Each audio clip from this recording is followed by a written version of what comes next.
agar siz uходовый sredствolaringiz ichida tonik yoki toner bo'lmasa, ishonavering, sizni surayotgan birorta sivoritkaz yoki birorta kremingiz umuman natija bermaydi. Bu uходda bitta katta sekret emas, sizlarga shunday aytib, shunday o'rgatyapman. Qaranglar qizlarjonim, men sizlarga o'rgataman.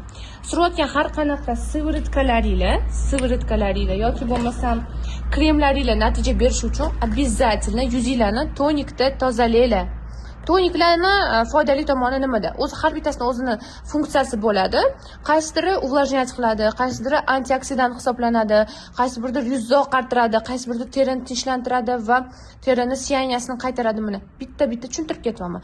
Обязательно o'shanisiga qarab olinglar va surganlardan keyin bu mahsulot yuzingizni porasini ochib beradi va surayotgan kremingiz bilan sivoritkalaringizni kuchliroq ta'sir qilishini oldini olib beradi.